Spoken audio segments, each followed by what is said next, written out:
Greetings, everybody. This is Helium Lemon 15. It's December the 1st. Say hello to December. It's a brand new month, whatever. And this guy says, I'm the Sultan of Sandwiches. The sexy sandwich sultan. That's too much of a tongue twister, dude. I just had a little beer, so I'm like, my brain is kind of groggy, which is kind of funny because grog is a type of alcohol. And I also got a little... Ooh, I got a little heartburn and I gotta burp some of it out. Anyway, how's everybody's December going so far? I hope it's a lovely month. Toilet paper. This this music is too good. Except 3 octaves lower than that. No, why do they have to give us toilet paper? I know this is gonna be bad. So prosecution calls witness to the stand. Here we got another courtroom. It looks kind of like the other one because it's another courtroom. This place, it's kind of easy to get lost because, you know, it's a bunch of hallways. The hallways all look the same. There's a guy on the toilet. Gotta have some classy humor. I mean, Zelda does it, and this game does it. And, like, ew, come on, ew. Fecal Frankie, why? I mean, I can handle immature, but, like, I don't know. For some reason, I don't really like fecal humor that much. You smell really bad, because he smeared poo on you. At least it wasn't a very hard fight. Poodonkis' party got the job done. Poodonkis has been promoted to level 6. I mean, Poodonkis, it's not funny because it has poo in it. It's funny because it's a funny word. Anyway, I don't know. Just because I'm a boy doesn't mean I like bathroom humor all the time. But, like, if it's classy, I don't know. There's always a way to make everything work if you're smart enough. If you're funny enough, if the delivery is good, etc., etc. I don't know, but poop humor is just not my favorite anymore. I don't know. Every kid goes through a poop humor phase. I don't know. Wait, you're paying me how much money? Well, that's good enough for me. This old lady is guilty. Judge Bribens is totally a southern judge. Southern flavor. Whoa, is that the new briefcase 5000? Sure. Nice. He returns her briefcase. That briefcase was made out of... Nah, never mind. That's a nice telephone sound effect. CEO Roberts. General Kenobi. I don't know what I'm talking about. In other news, we're now in hallway B. I like to say in other news and like make it sound like I'm gonna lead up to something important.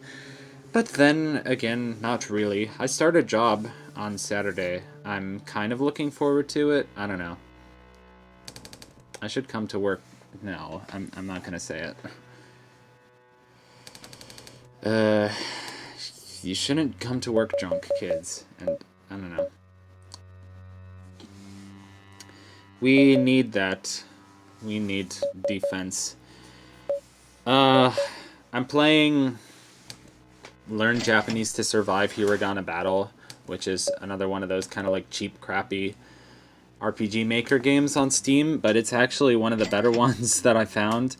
And it's like, yeah, it's an educational game that teaches you to play Japanese. And I have gotten, you know, it is a game where you fight hiragana characters in RPG battles, so I have learned something. I'm mainly just playing it because it's a fun RPG with nice graphics and a nice battle system and everything. And a story that's... Okay, the story is nothing to write home about, but at least it's not terrible. And not a terrible story like...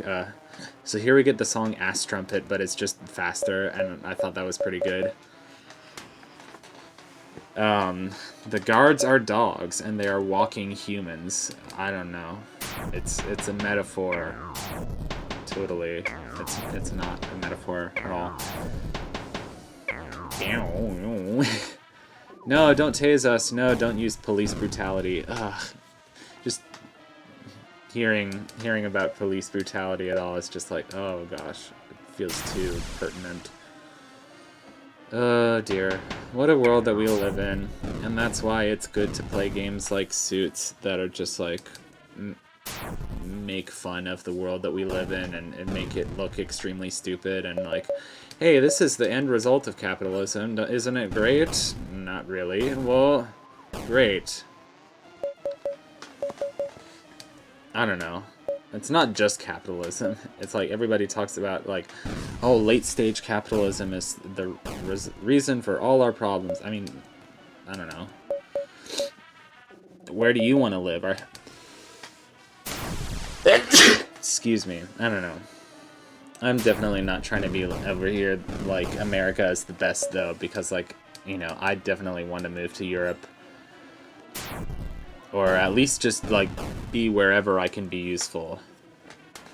Wherever my presence would be good and I won't be too depressed because of depressed jelly beans that run around in my head.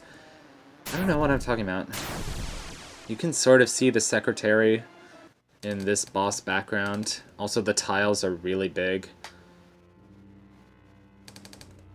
And just saving after everything because, like I said, I'm nervous because in this game you have like no place to heal.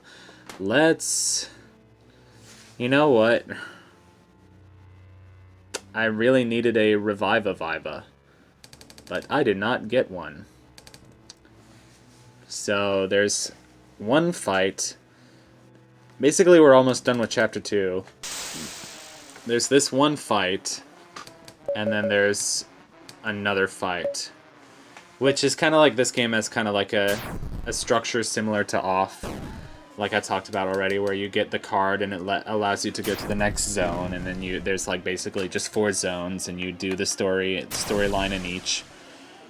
But like it doesn't have like a big end boss for each one. I mean, it kind of does, but yeah. Here's like what I would call the end boss of the chapter, because like, you know, it caps off the theme of the area nicely. It's a judge. We've been in a court of law this whole time. Stop Hammer Time. Yes, it's a good reference to a good song. Or a decent song, at least. This song is a bop. It's a great boss theme. Yeah, watch out for this guy, because those hammers pack quite a punch. Also, he has like 2 heads or something. He looks really weird. The Law. Law and Order. It's pretty good. That's all I can say about this whole game. It's pretty good, dude. Pudonkus has the kind of thing where his TP increases... Oh no, Jerome died. His TP increases every time he takes a hit, which I've seen in some RPGs, but not all. I don't know. Here I'm wishing I had like a revive object, and I didn't, so I just had to rely on luck to make it through to the end of this fight. Which sometimes I do have good luck when it comes to RPGs, so I got through this fight okay, but it's just like, seriously. Stop, Hammer Time. Yeah, get out of here. Jeez. Defeating a boss at 40 HP left. That is a mood with some of these harder RPGs. Not like this is, but like that was a hard boss, so that counts at least. Let's upgrade our suitcase so that, you know, Pudonkus has the best weapon possible. And we need to get a Reviva-Viva. But we don't have enough cash. We don't have enough cash money. Where are we gonna get all that cash money? I don't know. Get the cash from the cash store. The money store. I never became a huge Death Grips fan. I'm just gonna put that out there. Like, oh, Death Grips is a genius. I mean, sure. Zach Hill is alright. I like Hella. I like Zach Hill and Hella. Anyway, big being a bit too music nerdy for a video game channel, and I should have read that dialogue, but basically this guy's like mad that we have illegal corporate contraband, and I forget what that illegal corporate contraband even is. So here you can see it's like Oddworld, Abe's Odyssey, where they turn people into sandwiches, and it's a good time. That is a game that I never finished because I realized that it was a hard game and it wasn't quite my thing. But it is a cool game. If I was better at it, I might enjoy it. It was the kind of thing that I picked up on Steam because I was like, I've never heard of this. What is this? The graphics look kind of like that late 90s thing, that Donkey Kong Country sort of thing, which I really like. So, you know, late 90s, I would say, is probably my favorite era for video games. By the way, I just watched a long play. I'm watching long plays of different games that I've never played, so just to have some way to say that, like, oh, I enjoyed them. I enjoyed the vibe of the whole thing, the aesthetic experience of it, without having to, you know, play it and die a lot and be bad at it and then learn it and all that. Just to absorb the music and the graphics and all that.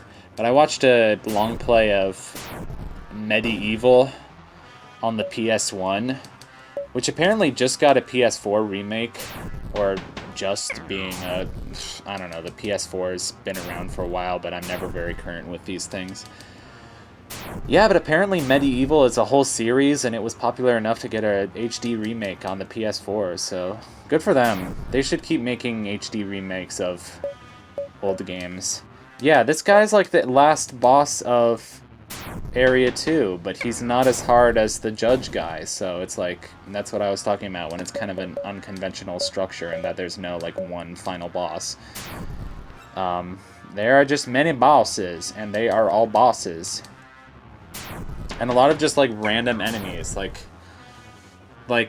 unlike most RPGs, it doesn't have a lot of areas where, like, there's just, like, random encounters. Like, that one basement in Area 1 was, like, the only place where I've seen any random encounters in this game. So, it's kind of, this game I'm still figuring it out. Gotta enunciate my words. Floyd Roberts. I wonder if that's a reference to anything. Stop being null. That's annoying. Case toss. Fired. KO. I love that I'm playing this in the post-Trump era. It's just the game feels so much more relevant and everything. I don't know. You fired. You know, Trump was sick with the coronavirus when he debated Joe Biden. And then he had that big, like, ceremony when he was sick with the coronavirus. And he was like, I'm going to give it to all these people. So anyway, whatever. I shouldn't get politics on this channel, but, like, you're here for it. I've got a captive audience. I might as well spout random nonsense. Anyway, goodbye. See you in the next episode.